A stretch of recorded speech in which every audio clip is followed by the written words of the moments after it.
Bismillahirrahmanirrahim. Assalamualaikum warahmatullahi wabarakatuh.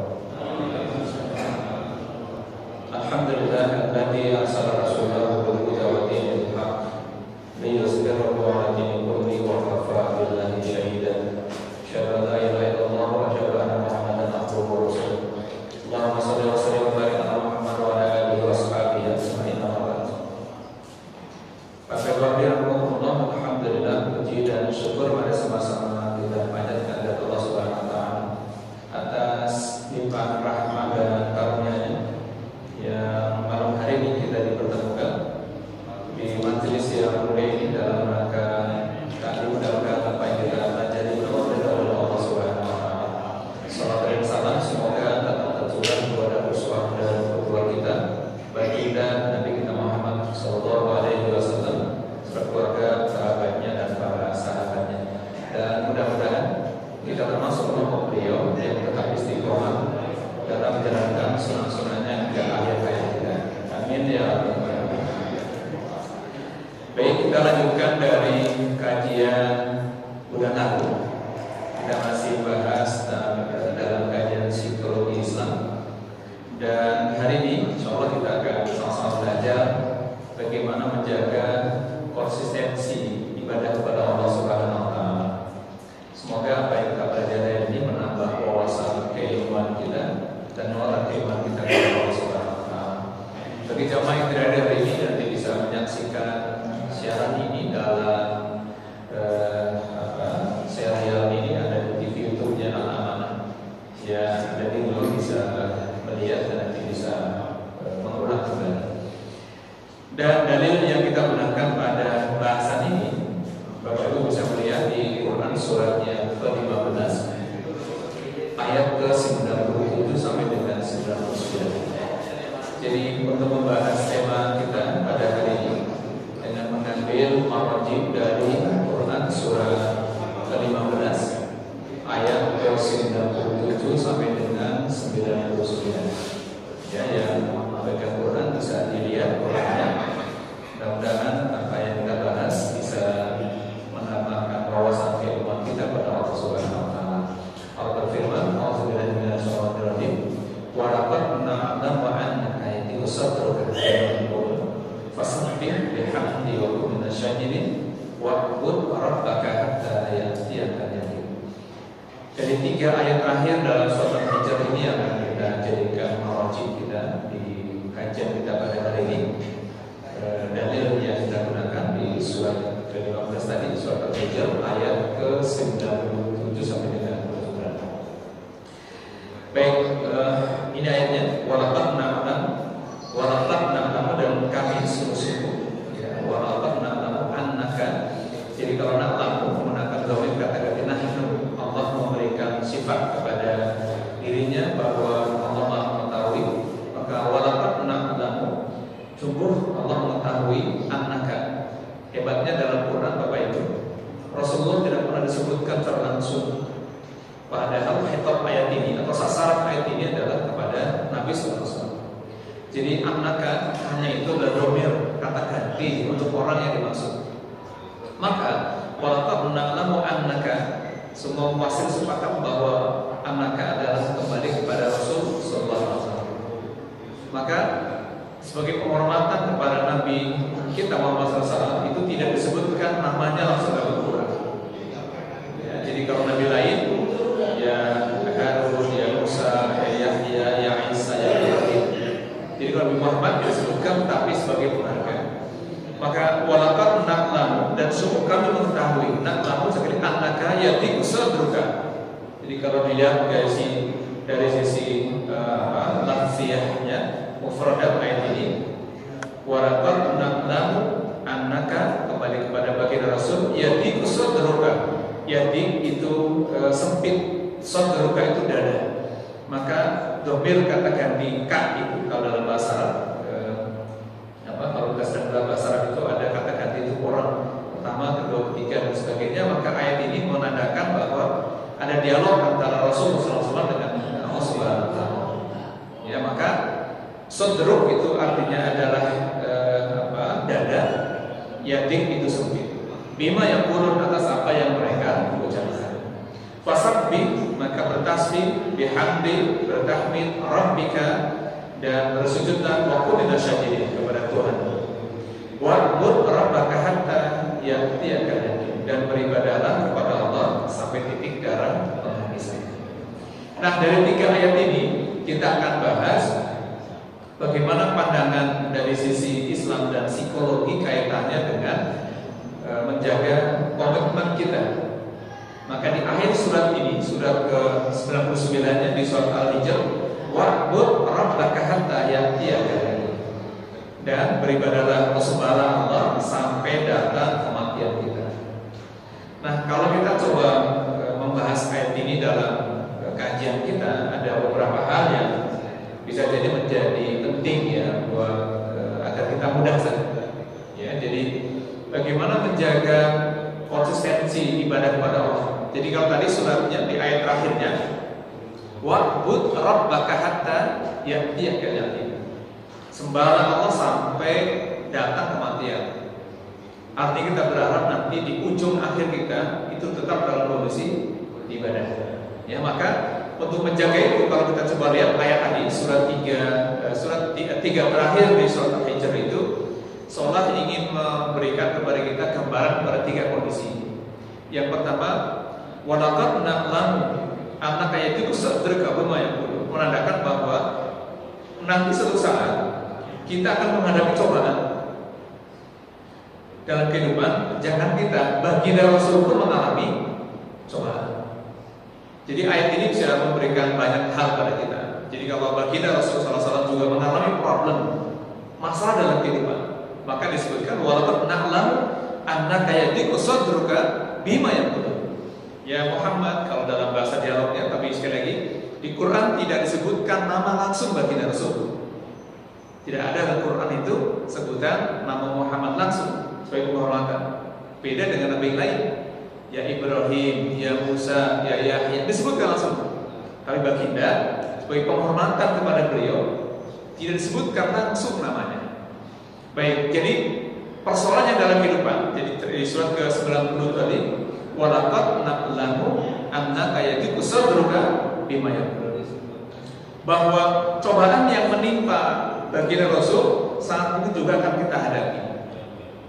Maka digambarkan sadruka bima yaqulu. Yadi, sadruk, yadi itu dadanya sempit.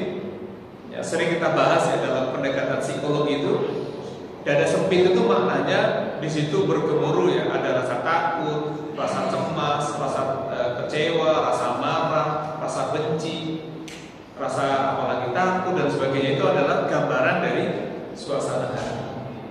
Maka ketika Nabi Musa juga sudah mengalami, ini kasusnya tidak hanya pada baginda Nabi SAW, tapi juga kepada Nabi yang lainnya. Ketika Nabi Musa juga menghadapi sedang diperintahkan Allah menghadapi Fir'aun, maka beliau juga merasa takut. Maka apa doanya? Rabbi shrah li sadri wa yassir li amri wahlul 'uqdatam min lisani yafqahu qawli. Nabi Musa berdoa ketika sedang mengalami berkecamuk tuh rasa takut. Bagaimana tidak, Pak? Nabi Musa disuruh menghadapi Raja Fir'aun yang dulu bapak angkatnya, sehingga ada rasa gak enak, rasa takut dan sebagainya. Maka beliau segera berdoa, ya, berdoanya Rabbi shrah li sadri wa yassir li amri wahlul 'uqdatam min lisani yafqahu. Masih ingat surat apa ini? Masih ingat doa Nabi Musa tadi? Rabbi shrah li sadri wa yassir li amri wahlul 'uqdatam min lisani yafqahu. Hafal ya? Surat apa itu, Bu? Toha ayat? Surat Toha surat berapa? Surat ke-20. Ayatnya 25 sampai dengan 26. Ini doa penting. Jadi kalau kita sudah menghadapi persoalan yang menghempit hati, ya, entah sedih, entah takut, entah kecewa, entah benci dan sebagainya buat gemuruh hati itu, Nabi Musa dengan doa tadi bisa dilafazkan oleh kita. Rabbi shrah li sadri, ya Allah lapangkan dada Subhanallah ya. Jadi kalau melihat kasus yang dialami bagi Rasul SAW dengan Nabi Musa itu ada kemiripan pada ujung persoalannya. Apa itu? Karena masalah yang hadapi itu muaranya ada dalam dada, ada dalam hati. Yang dalam pendekatan teori psikologi modern ini loh yang menggambarkan mengapa kalau kita sedang menghadapi masalah itu yang berkumpul dadanya. Ibu lagi senang, dadanya berdebar. Ibu lagi sedih, dadanya berdebar. Ibu lagi kecewa, dadanya bergetar. Jadi dada itulah menggambarkan tentang kondisi kejiwaan atau dalam bahasa modernnya kaitannya dengan psikologis. Ya, jadi tadi Nabi Musa juga mengalami, Rasul mengalami, apalagi kita. Ya, maka pada pertemuan lalu kita sudah bahas tuh ada emosi dasar manusia yang Allah berikan kepada kita sebagai cobaan dasar. Masih ingat cobaannya itu? Wala nabluwakum bisyai'in minal khauf. Sungguh akan kami berikan cobaan kepada manusia dengan sedikit rasa takut. Ya, jadi rasa takut itu adalah bagian dari cobaan yang dia diberikan kepada manusia. Di mana diberikannya? Tentu rasa takut itu ada dalam dada. Jadi tadi kalau bagi Rasul, yadiku sadruka, dadamu jadi sempit. Tadi ya, dada sempit kita itu karena bisa jadi karena faktor rasa takut, rasa cemas, rasa kecewa, rasa benci, rasa cemburu dan yang lainnya.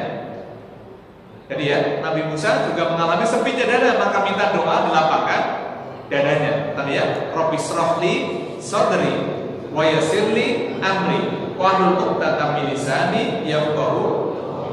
Ini penting dibaca terutama para ibu. Kenapa? Bagaimana tidak harus menghadapi suami yang mungkin kadang rewel, ngadepin istri ya, apa anak yang kadang mengecewakan, gitu ya, menghadapi sahabat sering makan hati lah, gitu ya.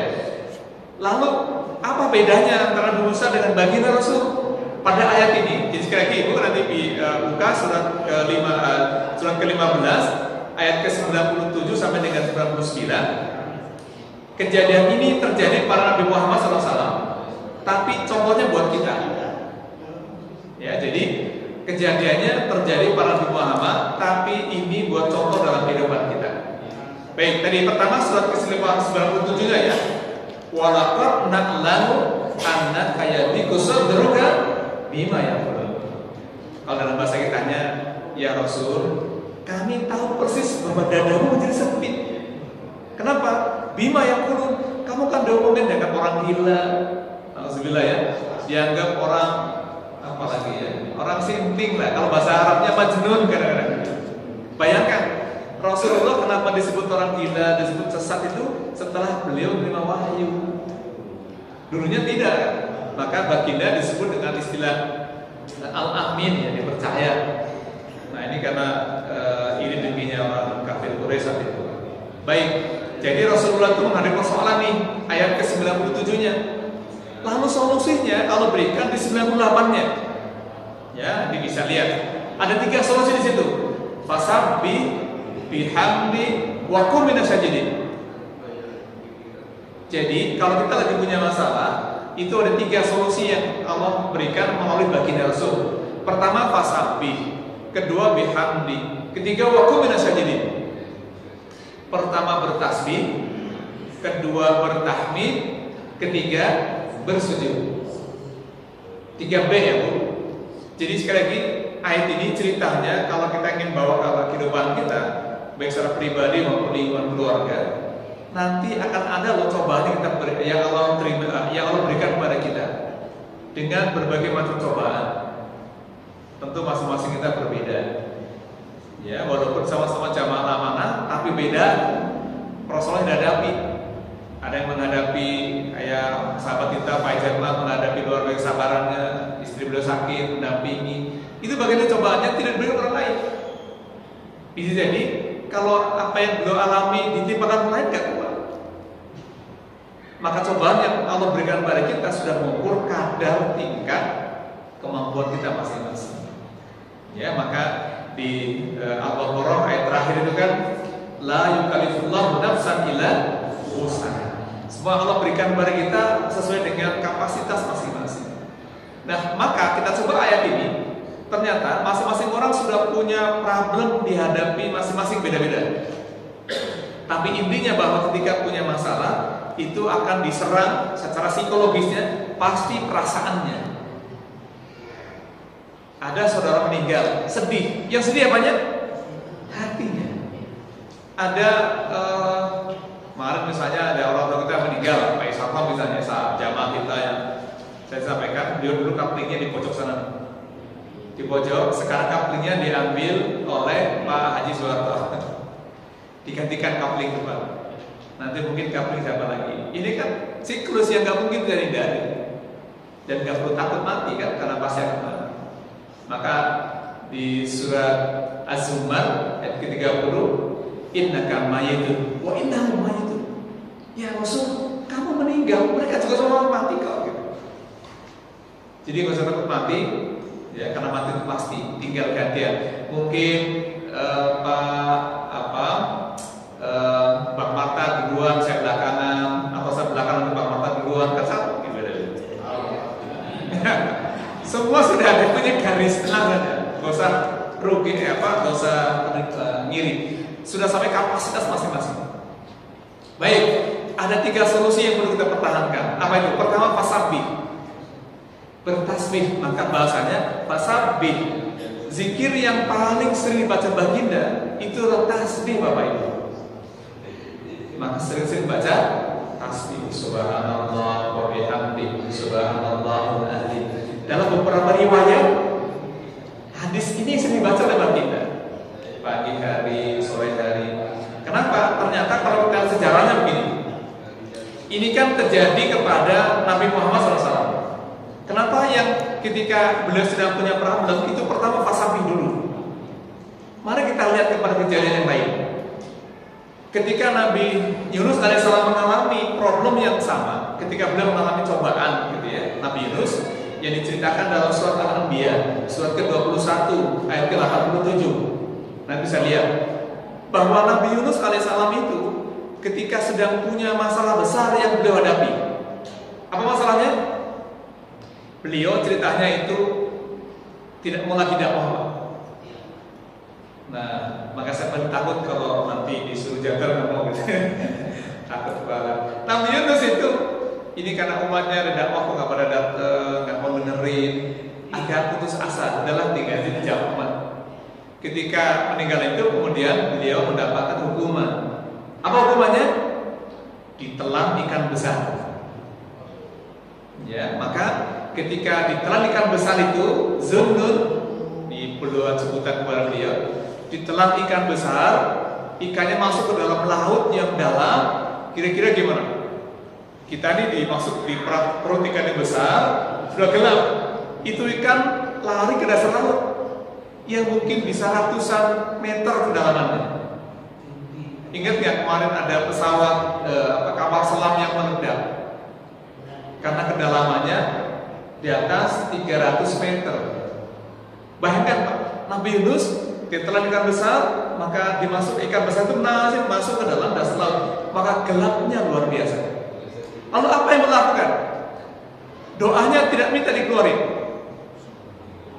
Ya, doanya tidak minta. Kalau kita mungkin beda ya, punya masalah ya Allah, saya nggak punya duit, beliau ngasih duit. Ya. Nabi Yunus tidak minta doa dikeluarin dari ikan itu. Tapi lihat latar belakangnya tadi, beliau ini sudah bikin kesalahan. Kenapa? Karena ingin lahir dari dakwah. Maka begitu ditelan ikan besar, maka doa yang beliau lantunkan adalah zikir yang mengandung 3 zikir. La ilaha illa anta subhanaka inni kuntu minaz zalimin. Surat apa tadi Bu? Lupa. Surat ke-21, surat Al-Anbiya ayat ke-87. Ya, surat 21 ayat 87. Jadi Nabi Yunus itu doanya bukan dengan minta, tapi zikir. La ilaha illa anta tauhid. Subhanaka tasbih. Ini kuntu minaz zalimin istighfar. Jadi kalau kita menghadapi masalah, tidak melulu harus minta secara lisan langsung, tapi zikir. Maka zikirnya pun mengandung tadi tahlil, tasbih, tauhid tadi ya, tahlil, tasbih dan istighfar. Maka kalau kita kaitkan, ternyata Rasulullah pun sama. Ketika sudah mengalami kesulitan dalam hati, dalam kehidupannya, maka fasabbih yang pertama disuruh bertasbih, mensucikan Allah Subhanahu wa taala. Ya, sama baginda pun juga tidak minta, ya Allah berikan dong saya solusi jalan keluar. Beda dengan Nabi Musa alaihissalam dari ya. Nabi Musa apa doanya? Rabbi shrahli sadri, ya Allah lapangkan dadaku. Kenapa? Karena beliau sudah mengalami kesempitan dadanya. Menghadapi Fir'aun, rasa takut datang, rasa gak enak datang. Maka doanya langsung. Sehingga di Quran itu para nabi mencontohkan pada kita, tidak selalu keinginan diminta dengan apa yang kita inginkan. Nabi Musa langsung tadi ya, dan sempit, ya Allah lapangkan dadaku. Rasulullah itu tidak langsung di ayat ini, tapi ketika menghadapi tadi kesempitan dalam kondisi yang tertekan, maka beliau disuruh fasabbih pertama. Maka mari renungi nanti kalau kita menghadapi berbagai persoalan yang perlu kita garis bawahi itu hubungan kita dengan Allah.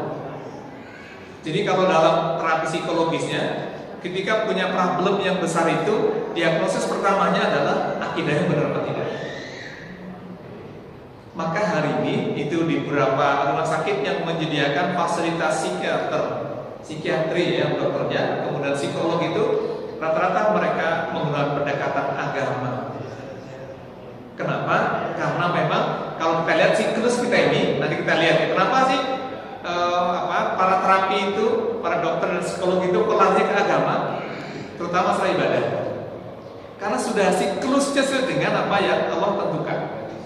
Baik, jadi pada ayat tadi surat ke-15 ayat 98 ada 3 nih yang perlu pahami.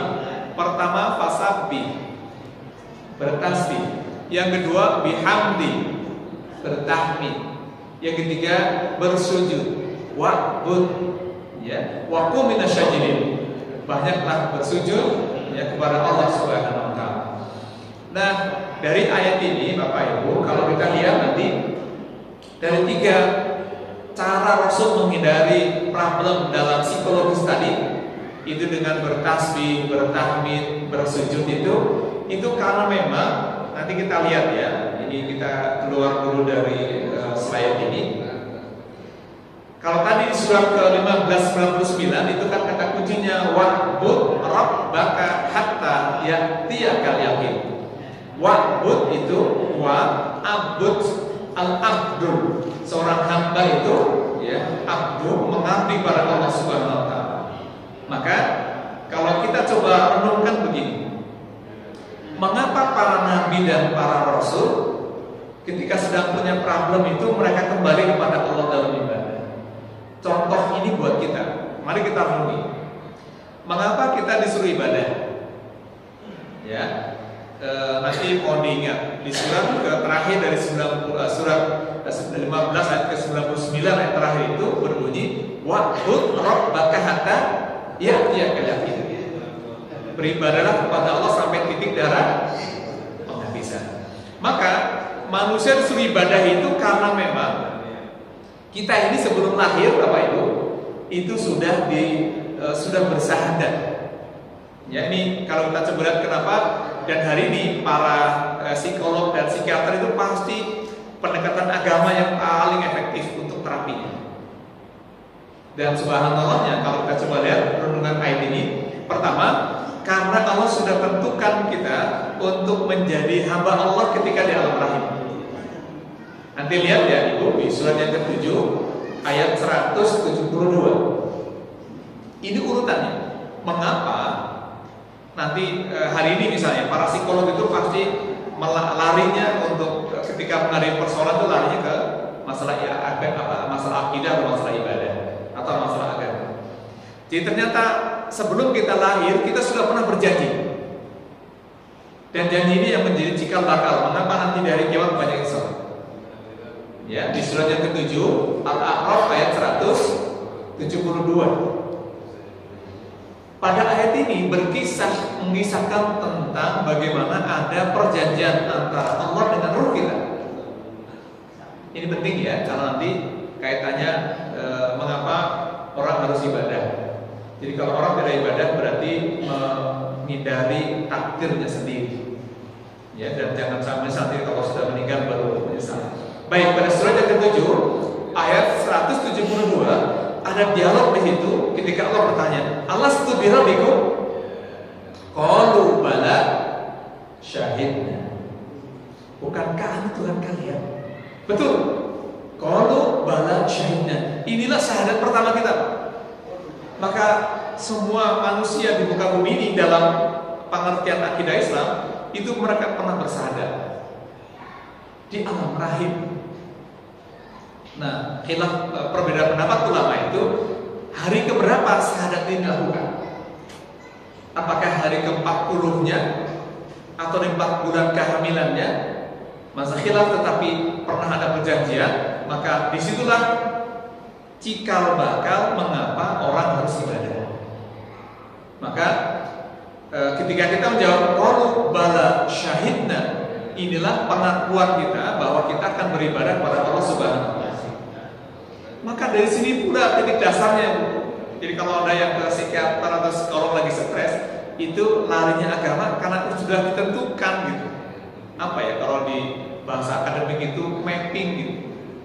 Siklusnya itu urutan dari 1, 2, 3, 4, 5 itu sudah tepat. Nah, maka begitu lahir Allah ingatkan tuh. Ya, di surat yang ke-30, surat Rum ayat ke-30. Fa'akim wajhaka lidzini hanifah. Fitrat Allah. Jadi tauhid itu atau bersyahadat itu adalah fitrahnya Allah Subhanahu. Maka begitu lahir diingetin tuh. Jadi kalau ada orang yang alhamdulillah kita muslim ya, maka sudah terbiasa nih. Jadi fa'akim wajhaka lidzini hanifah. Tetapkan wajahmu, hadapkan wajah din yang hanif. Fitrat Allah, tetaplah pada fitrah. Apa fitrah Allah itu? Fitrahnya beragama tauhid. Maka tugas berikutnya di surat ke-51 ayat 56. Wa ma khalaqtul jinna wal insa illa liya'budun. Dan tidaklah kami ciptakan jin dan manusia kecuali untuk beribadah. Ayat ini kemarin viral, Pak. Dipakai oleh dukun. Ada dukun gitu ya yang cerita diwawancara di sebuah media gitu ya. Di Quran tuh ada loh. Yuwaswisu fi sudurinas minal jinnati wan nas, dan tidak kami ciptakan jin dan manusia untuk ibadah. Gitu ya. Maksudnya ayat ini tapi dia kutip surat An-Nas. Dasar dukun ya. Kasihan. Salah kita ya. Nauzubillah. Mungkin kalau yang ngikutin media sosial tahu. Ya. Ada dukun mengutip ayat ini sebenarnya tapi dibaca surat An-Nas. Kacau ya. Ada siapa gitu ya, Kusudin. Baik, dari sinilah sebenarnya Bapak Ibu nanti kita tahu rumusnya. Ternyata rumusnya kalau kita punya masalah itu disuruh kembali kepada ibadah. Ini kalau digunakan dalam siklus psikologi, siklus terapi dalam pendekatan psikologi juga bisa kembali. Ya, maka dulu mungkin saya pernah cerita di sini ya, saya pernah diminta datang ke Semarang. Ada seorang ibu yang mengalami psikosomatis. Psikosomatis itu penyakit fisik yang dipengaruhi oleh psikis. Dia sakit kepala, sakit ini, sakit itu, tapi di dokter normal. Namanya psikosomatis. Nah, saya diminta datang ke Semarang itu, kemudian si ibu ini cerita, sebulan saya dirawat di rumah sakit. Setelah 1 bulan itu, seminggu sekali itu dibawa ke ruang ICU. Jadi kalau dia bulan di kantor gitu ya, hari tertentu dia minta sopirnya masuk rumah sakit, 1 infusan selesai bawa pulang. Nah, dokternya menyarankan dia ke psikiater. Yang menarik si ibu ini cerita begini, Pak, saya ini kan muslim, psikiaternya non muslim. Tapi ketika diterapi, apa disarankan? Ibu harus rajin sholatnya, rajin sedekahnya, rajin baca Qur'annya. Padahal psikiaternya itu non muslim. Lucu kan? Maka dia penasaran. Saya bilang iya. 3 amalan itu ada dalam Quran. Ibu lihat di Quran surah 35 ayat 29. Jadi saya bilang iya, karena memang sejak abad 19 di Eropa saja psikologi agama itu sudah tumbuh subur. Kenapa? Kalau yang mengandalkan ilmu psikologi saja itu mentok. Teori-teori itu mentok itu. Maka pendekatan agama yang paling efektif. Nah, 3 amalan yang tadi dianjurkan oleh psikiater yang non-muslim itu ada dalam Quran. Surat apa tadi? Surat 30, surat apa namanya? Surat Fatir. Kali lihat dulu. Surat Fatir ayat ke-29. Ada 3 amalan yang tadi disebutkan oleh psikiater yang non-muslim itu disuruh dijalankan kepada pasiennya, kliennya yang muslimah. Masya Allah. Apa itu? Pertama, yatlu kitab Allah. Disuruh baca Quran. Terakhir pertamanya, yatlu kitab Allah. Yang kedua, wa aqamu sholat. Jalankan sholat. Yang ketiga, wa anfaqu mimma razaqnahum sirra wa alaniyah yarjuna tijaratan lan tabur. Bayangkan, kemudian si ibu ini, ya Allah, ternyata saya memang kurang mengkaji Islam ya. Dia muslim tapi nggak tahu ada ayat yang seperti ini gitu. Justru dia tahunya dari non-muslim. Malu lah gitu makanya. Artinya bahwa si ibu ini yang dengan izin Allah sekarang sudah sehat. Bayangkan 1 bulan sakit, kemudian kata dokternya ibu ini normal. Ya, hanya mengalami psikosomatis. Jadi psikosomatis gini, ada penyakit yang itu sebenarnya penyakit psikologis gitu ya, tapi nyerahnya ke fisik. Maka kalau bapak ibu dokter itu yang kena jantung, yang liver, yang kolesterol itu, yang ditanya apanya? Bapak lu mikirin apa? Gak usah mikir yang berat-berat. Kenapa? Karena mereka tahu penyakit itu kalau Ibnu Sina ya sebagai dokter dunia Islam itu 50% penyakit itu ada dalam hati, 20%-nya dalam perasaan, 20%-nya ada di pikiran, 10% ada di fisiknya. Masya Allah. Makanya teman-teman yang punya duit kalau sakit di Indonesia itu larinya kemana? Singapura. Kalau enggak, Malaysia. Padahal dokternya sama dari Indonesia juga. Ada kawan saya seorang guru besar di UIN, papanya waktu almarhum itu harus sakit di rumah sakit. Kemudian karena beliau orang banyak keluarga orang kaya itu mau dibawa ke Singapura. Kata dokternya, kamu tahu nggak kalau bapak kamu dibawa ke Singapura, salah satu dokternya itu saya sendiri. Kok bisa? Iya, karena saya dokter di Singapura. Jadi bisa bayangkan Pak. Lalu apa yang membedakan? Ternyata diantaranya adalah suasana dan komunikasinya Pak. Ya kalau di kita mohon maaf kadang-kadang dokternya kenapa? Dok kunang-kunang kementaran dari pusing. Sudah sana tidur. Bisa gitu ya. Kasar saya. Kenapa? Kan lebih cepat. Antri yang belakang banyak gitu ya. Nah kalau teman-teman dulu saya merasa rekomendasikan teman-teman ke di Malaysia ya, di Penang. Itu di Indonesia itu sakit, dirawat, datang jalan kaki, pulang ditahan dia, minta pulang. Kemudian saya bilang mau nggak? Saya rekomendasikan teman-teman ada di Penang Malaysia. 1 minggu Pak, 1 pekan di Penang. Dari sini diagnosisnya jantung, liver, kolesterol, punya berat. Ternyata selama 1 pekan itu ternyata dia hanya kena asam urat. Kata dia beneran teman-teman, Masya Allah, ternyata saya hanya kena asam urat. Diagnosis di Indonesia berat-berat, gitu ya. Maka pendekatan itu penting ya. Mudah-mudahan nanti ya buat saya juga nasihat buat saya dan kita semua. Jadi kalau nanti kita punya masalah, maka coba diagnosis kira-kira ibadah saya sudah berapa dulu. Karena semuanya tadi kalau di akhir surat ke-15 tadi, wa'bud rabbaka hatta yahtiyaka al-yaqin.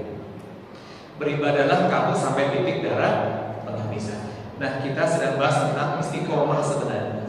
dalam bahasa lain konsistensi. Maka ada sebuah hadis yang sahih ini banyak ya di riwayat Imam Muslim di nomor 38, di Musnad Imam Ahmad di jilid ketiga halaman 413, di Tirmizi di 2410. Hadis ini cukup sederhana ya.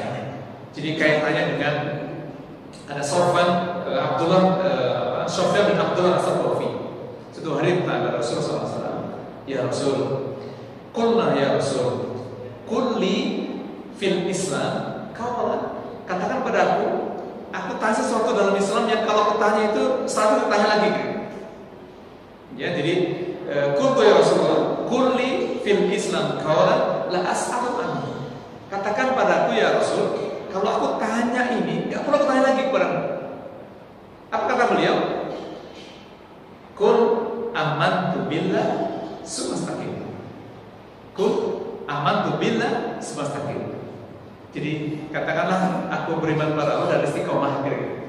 Maka terapi terbaik dalam pendekatan psikologi agama kalau orang menghadapi problem persoalan kehidupan itu adalah bagaimana istiqomah dalam ibadah. Maka mudah-mudahan ini ya kita doakan masing-masing kita punya cobaan yang berbeda-beda. Ya, ada yang mungkin sedang sakit, ada yang mungkin sedang mengalami cobaan lah ya. Nah, kali ini hadisnya saya kasih tahu.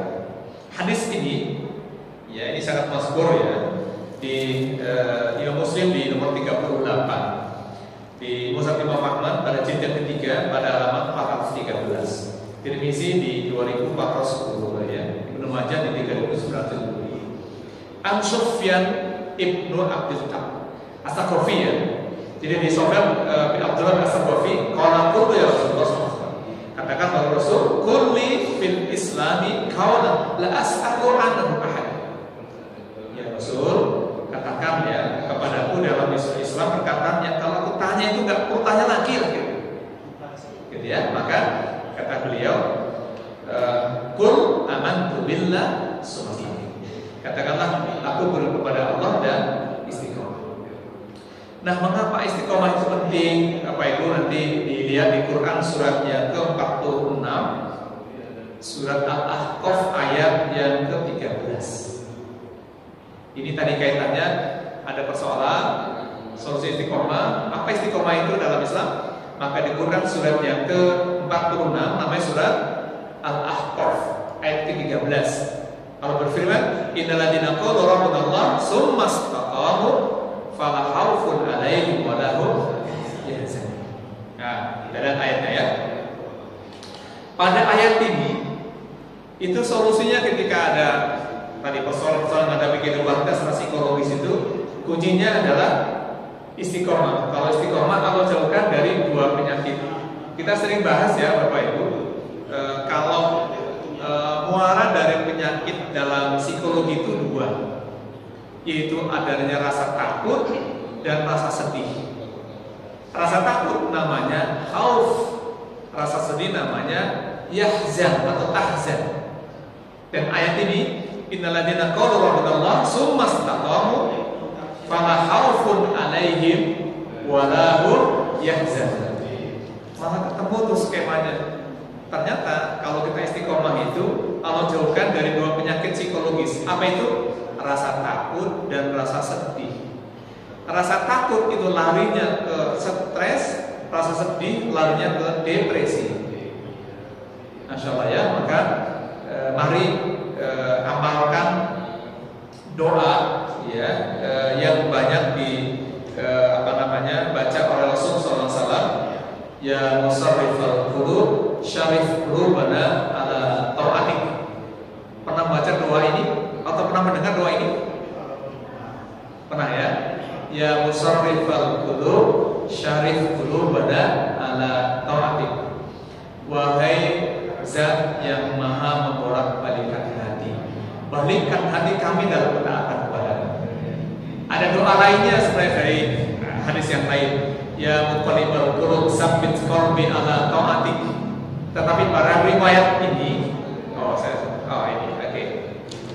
Ini hadisnya. Ini doanya belum nanti di catatannya ya di Sahih Muslim di 2654. hadisnya, matan hadisnya dari doa. Ya, Allahumma musarrifal qulub syarif qulubana ala ta'atik. Ya, ya Allah, sang pembolak-balik hati, balikkan hati kami untuk taat kepadamu. Pada doa lain, ya muqallibal qulub sabbit qalbi ala ta'atik. Dalam riwayat Imam Tirmizi, atau riwayat Imam Muslim, Allahumma musarrifal qulub syarif qulubana ala ta'atik. Hafal? Belum? Tulis. Ya, Allahumma musarrifal qulub syarif qulubana ala ta'atik. Ya, kalau enggak langsung bawa kitabnya apa? Dalam kitab Sahih Muslim di jilid yang kedua. Ya, kitab Sahih Muslim, hadis Muslim ya, Bukhari Muslim itu di jilid yang kedua. Tentang doa ini ada dalam kitab tersebut ya, di jilid yang kedua. Kitabnya masih asal berbahasa Arab. Allahumma musarrifal qulub syarif qulubana ala ta'atik. Matan hadisnya cukup panjang ya, tapi doa ini agak menarik. Ya Allah, ya, yang sang pembolak-balik hati. Jadi hati ini berapa terus Pak? Iman kafir, gitu ya. Maka kita ingin tetap dalam kondisi beriman. Hadis ini menguatkan doa juga dalam Quran surat ke-3 ayat ke-8. Hadis ini menguatkan doa surat 3 ayat 8. Asal keduanya, Rabbana la tuzigh qulubana ba'da idh hadaitana wa hab lana min ladunka rahmah innaka, ya Allah, jangan kau palingkan qalbu kami setelah kau berikan hidayah. Jadi hadis ini, doa ini menguatkan doa kita di surat Ali Imran ayat 8. Rabbana la tuzigh qulubana, ya Allah, jangan kau goyahkan hati kami. Artinya bahwa qalbu kita ini bisa berbolak-balik, Pak. Dalam hadis lain itu ada orang paginya Islam, sorenya kafir. Sorenya Muslim, paginya kafir. Itu sangat mungkin terjadi. Ini apalagi sekarang ya, di media sosial ada ditambahkannya nggak perlu agama misalnya gitu ya. Nah, terus ya. Tapi tadi kalau orang yang tidak mau beragama, lari dari akidah, lari dari ibadah, pasti akan stres. Jadi kalau ada orang yang tidak mau ibadah, pasti mudah stres. Jadi kalau kita katakan dia nggak pernah sholat, Islam tapi nggak sholat, kayak tenang-tenang hidupnya, bohong. Ya, karena hanya Allah yang tahu. Kenapa? Karena kalau sampai tidak mau ibadah karena sudah tugas itu, maka Allah akan berikan penghidupan yang sempit. Apa dalilnya? Nanti dibuka surat yang ke-20 ayat 124. Kalau ingin orang lari nggak mau ibadah, tunggu saya tanggal mainnya. Dunia dan akhirat tentu saja. Dunia akan Allah berikan sempit dalam kehidupannya. Di surat Toha surat ke-20 ayat 124. Wa man a'rada an dzikri. Siapa saja orang yang lari menghindar dari berzikir, beribadah kepada Allah, maka Allah akan berikan ma'isyatan dongka, penghidupan yang sempit. Duitnya banyak tapi stres. Gitu ya. Mendingan duit banyak tapi nggak stres kan? Ini duit banyak dikejar KPK, alhamdulillah ya. Yang penting kita ya nggak usah kaya lah, ini cukup ya, pas perlu bulanan ada gitu ya, pas mau beli apa ada, pas aja lah. pas terus ya. Nggak usah kaya, orang kaya itu nggak enak. Maka saya mau jadi orang kaya. Satu, kayaknya nggak ada niat. Kedua, kayaknya nggak ada potensi begitu ya. Jadi orang biasa aja lah ya. Baik, jadi tadi ayat-ayatnya menerangkan tentang siapa saja orang yang menghindar, melakangi dari zikir, maka Allah akan berikan ma'isyatan dongka. Ma'isyah itu bisa penghidupan, penghasilan, bisnis, usaha dan lainnya. Maka tadi pesan Allah itu, jangan sampai kamu tidak ibadah loh gitu. Maka kalau para bapak diingetin tuh kalau Jumat oleh para khatib di surat yang ketiga Ali Imran ayat 102, wala tamutunna illa wa antum muslimun. Jangan sampai kamu mati gitu ya, kecuali beragama Islam. Wala Nah, kalau tadi yang kita sedang bahas di surat Al-Hijr yang terakhir itu wa'bud rabbaka hatta ya'tiyaka, maka nggak ada jaminan Pak kita tetap ibadah. Apalagi sudah makin tua, duduknya sudah susah, kalau nggak terbiasa ibadah, malas. Masya Allah ya. Maka kita sering menggunakan contoh orang tua kita di sana adalah Pak Haji Soeharto. Secara fisik dia sudah nggak sempurna seperti kita, faktor usia. Tapi kalau dibanding dengan kita baca Qurannya kalah semangatnya nanti. Ibadahnya sholat di masjid jamaahnya. Makanya saya malu kalau masuk jamaah sama beliau itu. Lu jauh loh.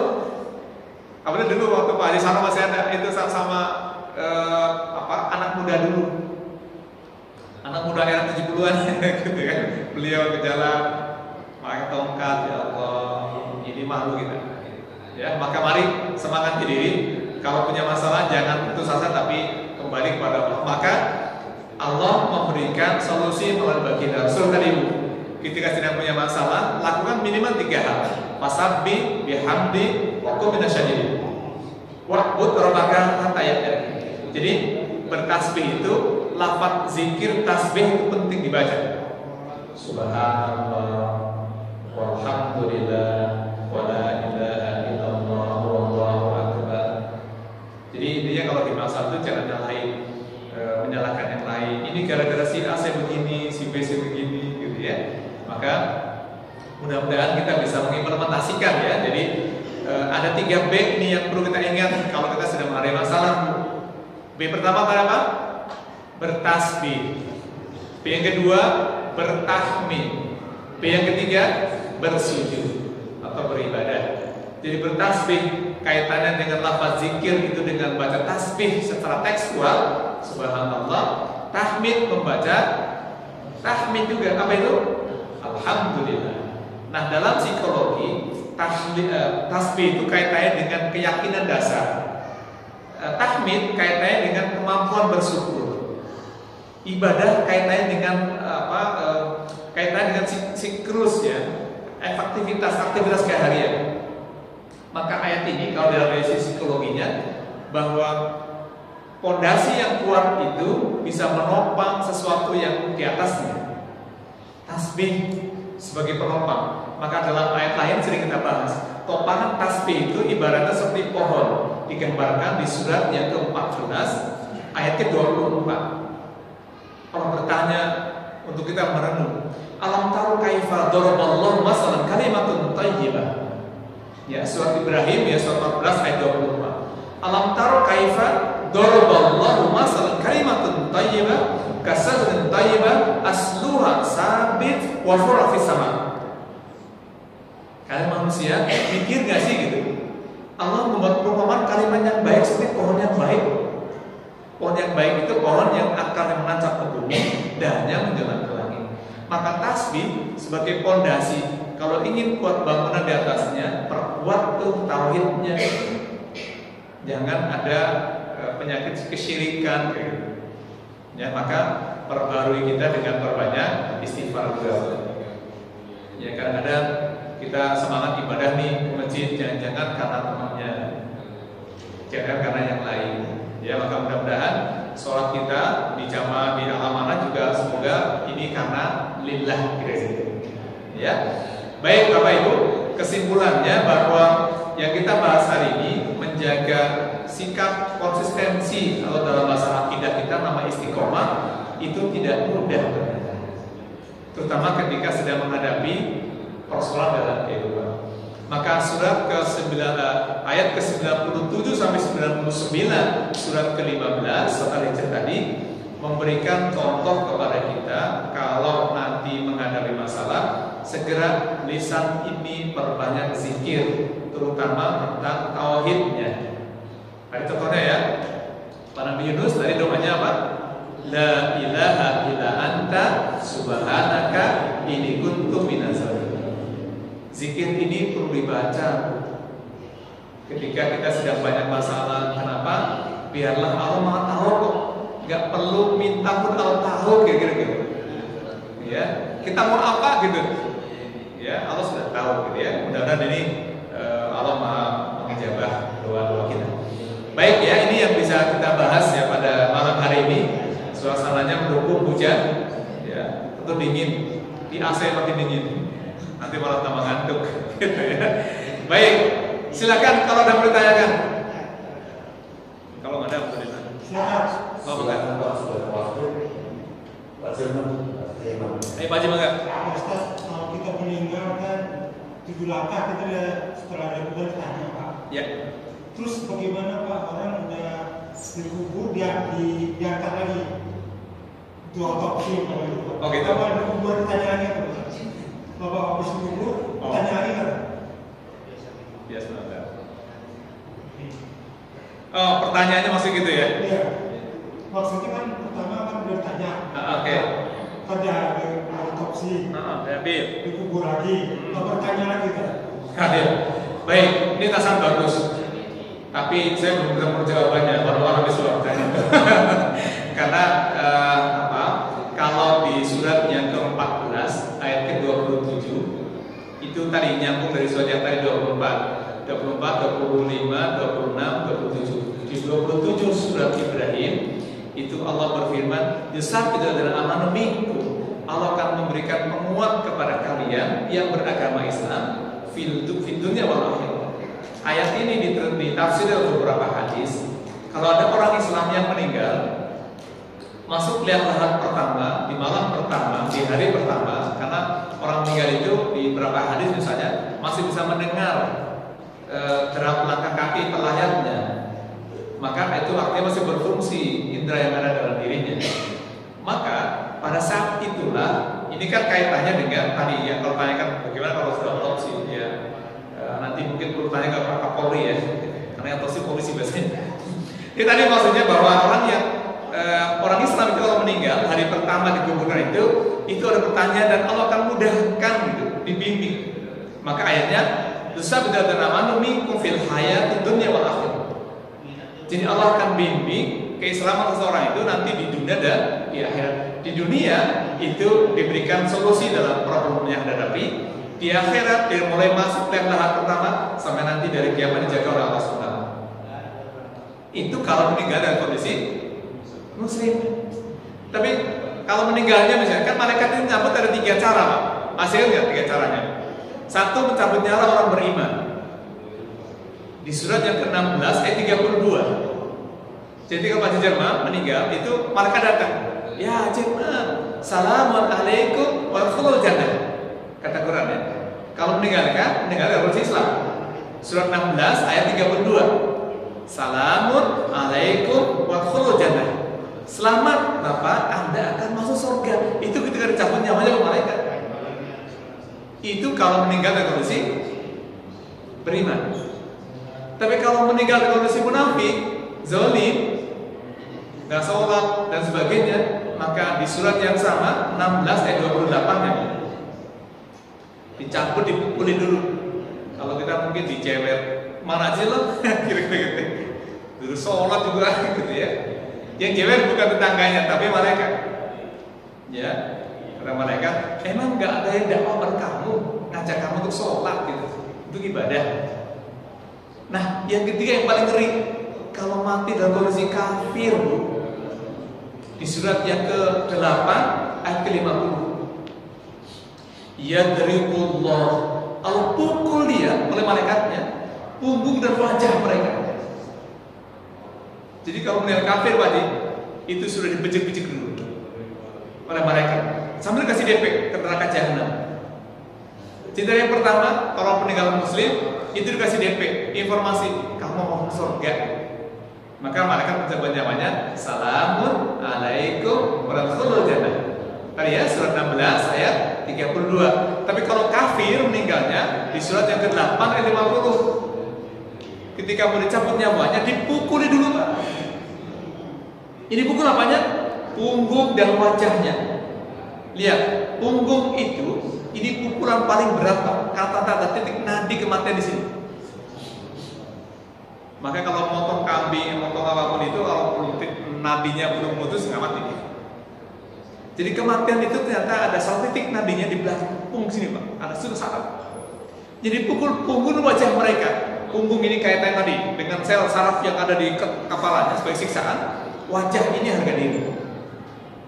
Maka orang yang ditampar muka itu kan harga dirinya, lo beli gue jual, lo jual gue beli gitu. Nah jadi tadi yang meninggal siapa duluan? Siapa meninggalnya? Dalam kondisi apa?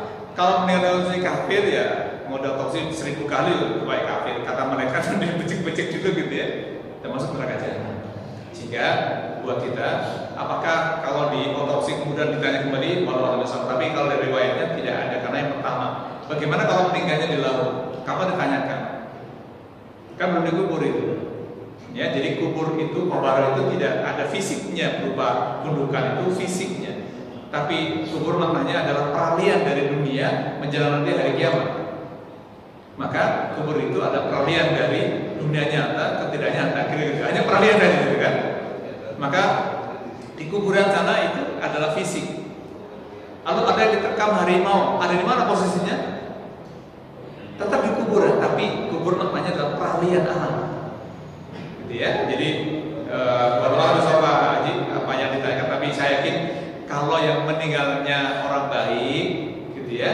Tadi malaikat nyambut nyawa juga sudah baik, maka ayat tadi surat ke-14 ayat 27 itu juga menjelaskan tentang bagaimana tidak perlu talqin dulu gitu. Kan di tradisi kita gitu ya, ada di kuburan kadang diazani dari talqini. Itu menggunakan pendekatan logika bahwa dia akan ditanya oleh malaikat nanti, dijawab, ditanyain. Ya di idza malaikat man rabbuka wa man nabiyuka wa man dinuka, diajar gitu ya. Rasanya nggak penting selama meninggalkan orang Islam.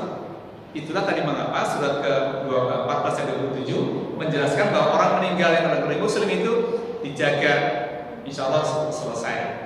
Dan pertanyaan kubur pakai bahasa Arab Pak, nggak pakai bahasa Jawa, pakai bahasa Padang. Wajar pakai bahasa Arab nggak? Dulu kata guru ngaji saya, kamu kalau nggak bisa bahasa Arab nggak bisa masuk surga. Nanti di kuburan pakai bahasa Arab loh. Manrobuka, bukan apa kalau bahasa Jawa. Sapa, bahasa Jawa ya bukan. Sapa Tuhan sama gitu ya kalau orang Jawa. Dia pakai bahasa Arab. Makanya insya Allah bisa jawab ya. Jadi kalau ada yang meninggal tadi di atas apakah walau ada sholat, mudah-mudahan buat kita yang penting adalah akhir, karena akhir itu menentukan. Maka ada hadis, man akhir kalam la ilaha illallah dakhala jannah. Siapa yang di akhir hayatnya bisa mengucapkan kalimat tahlil la ilaha illallah, dia mendapat surga tadi. Karena malaikatnya mencabut nyawa dengan penuh kasih sayang. Salamun alaikum warahmatullahi jannah. Gitu. Selamat Pak Haji Soeharto gitu ya. Insyaallah ini pilihan saya ya. Saya ingin mati dalam kondisi yang ini. Ya, cara malaikat mencabut nyawanya di surat yang ke-16 tadi ayat 32. Harapan kita sama. Ya, maka doanya apa? Allahumma hawin alaina fi sakaratil, mudahkan dalam sakaratul maut. Gitu Pak Haji ya. Jadi semoga kita nanti begitu meninggal itu tenang, karena akhir tadi yang baik. Makanya di kuburan kadang-kadang kita suka risih ya, datang ke kuburan, pinjam-pinjam kuburan orang, karena mereka bagi dalam satu sangat dihargai luar biasa. Makanya sekarang muncul kuburan Al-Azhar itu bikin kuburannya ditata rapi, jadi nggak boleh ngecek di atas. Jadi kalau kita ya karena tumbuh-tumbukan gitu ya, ini penghormatan kepada yang sudah meninggal. Etikanya dalam Islam itu mereka masih seperti kita hidup karena hanya pindah alam. Maka saya setuju misalnya ada orang meninggal dibaca Quran itu sebelum dikuburkan. Kenapa? Karena telinganya masih berfungsi Pak. Dan ini dibuktikan dengan pendekatan ilmiah yang diteliti orang-orang di Eropa sana. Jadi orang meninggal itu masih berfungsi termasuk telinganya. Maka ada hadis itu 7 langkah pelayatnya masih terdengar oleh mereka yang dikuburkan. Nanti kalau percaya buktikan aja deh. Kalau nggak percaya buktikan, praktekan, gitu ya. Kita kubur, kita tinggal, dengar enggak, gitu ya. Makanya terlepas dari dalilnya ada tidak baca Quran meninggal, secara pribadi saya berpendapat karena secara teori psikologi dan ilmu itu saintifik, mereka lebih baik dengerin baca Quran daripada dengerin rebutan warisan. Dengerin ngomongnya enggak. Kenapa? Minimal pahalanya buat kita. Kan mereka sudah nggak dapat pahala itu. Dia sudah meninggal kan? Buat kita, ya, mereka yang dengar itu nunggu doa dari kita. Gitu Pak Sudirman ya. Semoga bisa dipahami. Baik, ini barangkali ya Bapak Ibu yang bisa kita bahas pada malam hari ini, dan ada manfaatnya buat saya dan kita semuanya, dan kita termasuk orang-orang istiqomah hingga titik darah bisa. Saya mendoakan tadi ya, di antara doa yang perlu dibaca nih tadi ya, saya kata lagi Ali Imran ayat 8. Kemudian tadi hadisnya, Allahumma musarrifal qulub syarif qulubana ala ta'atik. Apa Bu? Oh belum. Iya. Nanti Pak Haji fotoin aja nih biar dibaca. Ada bawa HP kan, foto aja. Biar dibaca ya. Allahumma musarrifal qulub syarif qulubana ala ta'atik. Ya Allah yang Maha membolak-balikkan hati, balikkan hati kami dalam ketaatan kepada. Sampai tadi ajal menjemput kita. Gitu ya. Baik, ini barangkali yang bisa saya sampaikan. Terima kasih. Billahi taufiq wal hidayah. Assalamualaikum warahmatullahi wabarakatuh. Sesuai dengan memberikan pencerahannya dan